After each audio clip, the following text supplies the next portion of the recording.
الحمد لله نحمده ونستعينه ونستغفره ونؤمن به ونتوكل عليه ونعوذ بالله من شرور أنفسنا ومن سيئات أعمالنا من يهده الله فلا مضل له ومن يضلله فلا هادي له ونشهد أن لا إله إلا الله ونشهد أن محمدا عبده ورسوله أعوذ بالله من الشيطان الرجيم إنا أرسلناك شاهدا ومبشرا ونذيرا إلى آخر الآية صدق اللہ مولانا العلی العظیم۔ اسٹیج پہ تشریف فرما حضرات علماء کرام، شورائے اسلام، ہمارے سامنے تشریف فرما حفاظ، ہمارے چھوٹے اور بڑے بھائی، بزرگ، پردہ نشین ماں بہنوں، یہ سیرت النبی اور اصلاح معاشرے کے نام سے منعقد ایک پروگرام جس کو اہل دل اور نوجوان دوستوں نے اس مجلس کو سجا دیا ہے، اللہ انہیں جزائے خیر عطا فرمائے، جن کا پیسہ، جن کی محنت اس میں لگی ہے، آمین۔ اللہ ان کی محنتوں کو، ان کے روپے کو بھی قبول فرمائے۔ آمین۔ دنیا دار الاسباب ہے، ساری چیزیں اللہ رب العزت کرتا ہے، لیکن سبب کو اختیار کرنا پڑتا ہے، اس لیے کہ یہ دنیا ہے۔ بے شک بہت سارے ہمارے اخراجات ہوتے ہیں جو دیگر غیر ضروریات والے مصارف میں خرچ ہو جاتے ہیں۔ مقدس ہوتی ہے وہ دولت جو رب کی نسبت پر لگ جائے، نسبت بڑی عظیم ہوتی ہے۔ یہ اسٹیج اگر ناچ کے اور گانے کے، یہ مائک، یہ لائٹ اگر خرافات کی جگہ پر چلا جائے تو اس کی نسبت قبیح چیز کی طرف ہو جاتی ہے جو حرام ہے۔ اور یہی چیز آج اللہ اور رسول کے فضائل، دین کی باتیں اور تمام مواعظ حسنہ بھی سنا جائے گا۔ یہ مائک جو ہمارے اور آپ کے کانوں تک آواز کو کیچ کر کے پہنچائے گا، اللہ اس کے ذریعے ہمیں ثواب پہنچائے گا، اور یہ بھی دعائیں دیں گے کہ ہم اچھی چیز میں استعمال ہوئے۔ بے شک سبحان تو اللہ۔ کوشش کرنا چاہیے کہ ایسے مواقع جب آئیں تو ہمیں بڑھ چڑھ کر حصہ لینا چاہیے، بے شک کرنے والوں کو حوصلہ بڑھانا چاہیے۔ ابھی بارش ہو رہی تھی، ہم لوگ عصرباد آئے تھے، حافظ جی مزمحل تھے، لیکن میں نے کہا کہ رضیت باللہ ربا، ہر حال میں اللہ کی ذات پہ راضی رہو، اللہ کی جو مرضی ہے اس مرضیات پہ اپنے آپ کو ڈھال لو، یہی ایمان ہے۔ جلسے کا مقصد کیا ہے کہ ہم اللہ کی مرضیات پہ چلنے والے بن جائیں، بے شک اللہ کے فیصلوں کو ہم ماننے والے بن جائیں، خوشی کے ساتھ۔ بے شک مجبوری کے ساتھ تو پوری دنیا مانتی ہے، اللہ سے کوئی لڑ نہیں پائے گا۔ مانو گے تو بھی اور نہیں مانو گے تو بھی فیصلے جو منزل من السما ہوتے ہیں انہیں ماننا ہی پڑتا ہے۔ بے شک تو خوشی سے مان لو، اللہ ہمیں فرما بردار بندوں میں شامل کر لے گا۔ عزیز دوستو، یہ بینر ہے سیرت النبی کا، اور یہ مہینہ چل رہا ہے ربیع الاول کا۔ اس مہینے کی بڑی عظمت اور فضیلت آئی ہے۔ اس مہینے کے اندر وجہ تخلیق کائنات، محسن انسانیت جناب محمد الرسول اللہ صلی اللہ علیہ وسلم کی ولادت بھی ہے اور آپ کا وصال بھی ہے۔ اسی مہینے کے اندر آقا تشریف بھی لائے ہیں، اور اسی مہینے کے اندر آپ پردہ فرما کر آپ کا اس دنیا سے جانا بھی ہوا ہے۔ اسلام نے ایک عجیب فلسفہ ربیع الاول کے مہینے کو دیا ہے تاکہ نبی کے ماننے والے، نبی کے عاشقین یہ مجذوب نہ ہو جائیں، مغلوب الحال نہ ہو جائیں، جیسے کہ ہمارے بہت سارے بھائی ہو جاتے ہیں۔ نواسے کی شہادت پر رویا جاتا ہے اور نانا کے جانے پر خوشی منائی جاتی ہے، اور اس چیز کو عید کا نام دیا جاتا ہے، جبکہ اسلام نے صرف 2 عید بتائی ہے۔ ہم نے اپنی اختراع سے، اپنی ایجاد سے، اپنی خرافات سے جس چیز کا اسلام سے دور تک رشتہ نہیں ہے، وہ ایک عید ہم نے زبردستی اسلام میں داخل کر دیا، جس کو عید میلاد النبی کہتے ہیں۔ آج الزام لگایا جاتا ہے کہ یہ میلاد نہیں مناتے ہیں، میلاد نہیں مناتے۔ میلاد کے معنی پیدائش، کسی چیز کا وجود میں آنا، پیدا ہونا۔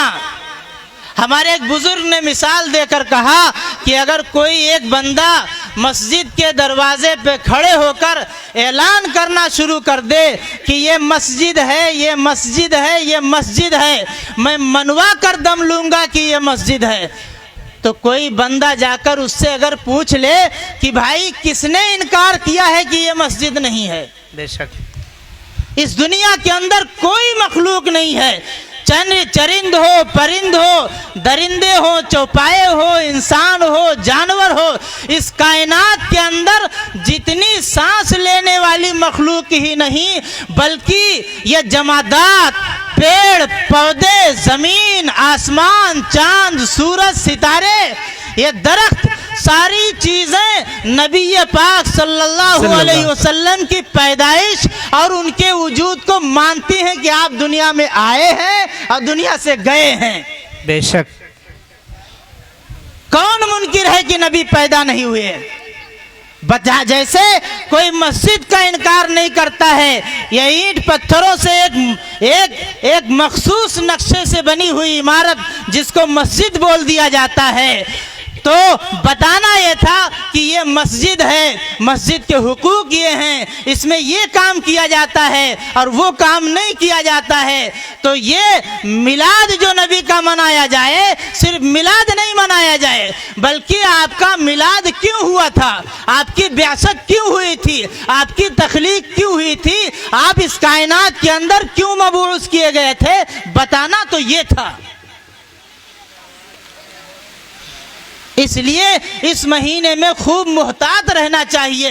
حضرات صحابہ اکرام رضوان اللہ تعالی علیہم اجمعین پر یہ مہینہ غم کا پہاڑ بن کر ٹوٹا تھا، اور ہم مسلمانوں پر خوشی کا مہینہ۔ وہ جلیل القدر صحابی جن سے شیاطین بھی ڈرتے تھے، راستے بدل دیا کرتے تھے، انہوں نے جب اس مہینے کو بایا ہے اور وہ تاریخ پائی ہے جس تاریخ میں نبی کا وصال ہوا ہے، تو 1,24,000 صحابہ کے درمیان وہ ایسا جلیل القدر صحابی جس کی زبان پر حق جاری ہوتا ہے، جو حضرت نبی پاک صلی اللہ علیہ وسلم کے سسر مبارک بھی ہیں، یہ تلوار کو نیام سے نکال کے کھڑے ہو گئے تھے کہ جو کہہ دے گا کہ نبی کا وصال ہو گیا اس کی گردن قلم کر دوں گا۔ اپنے آپا کو کھو بیٹھے تھے، اللہ ہوش میں نہیں تھے۔ جانور، حتیٰ کہ مدینے کے جانور، نبی پاک صلی اللہ علیہ وسلم کے کھچر، بکریاں، تمام جانوروں نے غم منایا تھا۔ یہ ہمارے مسلمانوں کو کیسی پٹی پڑھائی گئی ہے کہ اس مہینے میں ہم خوشی مناتے ہیں۔ یہ غم کا مہینہ، ہم نہیں کہتے ہیں غم کا مہینہ، کوئی دن ایسا نہیں ہے جو غم کا ہو، کوئی مہینہ ایسا نہیں جو غم کا ہو، لیکن جن چیزوں پر رب نے بینڈ لگائی ہو اپنے نبی کے زبانی، صحابہ کے زبانی، 1,24,000 صحابہ تھے، کسی نے ڈھول نہیں بجایا، کسی نے غم نہیں کیا، کسی نے ماتم نہیں کیا۔ یہ 2-3 صدیاں ایسی آ رہی ہیں جو ہم کو دوسری پٹری کی طرف لے جا رہی ہیں اور اس کو عید کا نام دیا جاتا ہے۔ عزیز دوستو، اس مہینے کا عید سے دور تک کوئی تعلق نہیں ہے۔ جو چیز نبی کے نام پر، دین کی نسبت پر کیا جائے گا وہ چیز بدعت بولی جائے گی، اور بدعت گمراہی ہے، اور ہر گمراہی پر عمل کرنے والا ضال ہے، مضل ہے، اس کا ٹھکانہ جہنم ہے۔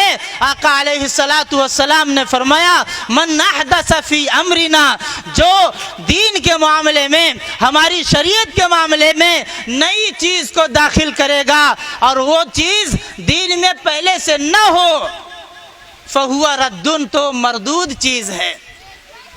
وہ رد ہے، وہ بیکار ہے، اور ایسی بیکار نہیں ہے اس کے کرنے پر بندے کو گناہ بھی ملتا ہے، اس لیے اس سے بچنا چاہیے۔ خوشی کا طریقہ یہ ہے کہ آقا علیہ السلام نے بھوکوں کو کھانا کھلایا ہے، ننگوں کو کپڑا پہنایا ہے، ظالموں کو ظلم سے روکا ہے، مظلوموں کی مدد کی ہے، اور جس جس لائن سے انسانیت سسک رہی تھی اس طرح ان کی معاونت کی ہے۔ اگر اللہ نے ہمیں صاحب حیثیت بنایا ہے تو اس طریقے سے حضرت نبی پاک صلی اللہ علیہ وسلم کی سیرت کو اپناتے ہوئے اپنے آپ کو عملی جامہ پہنانا چاہیے۔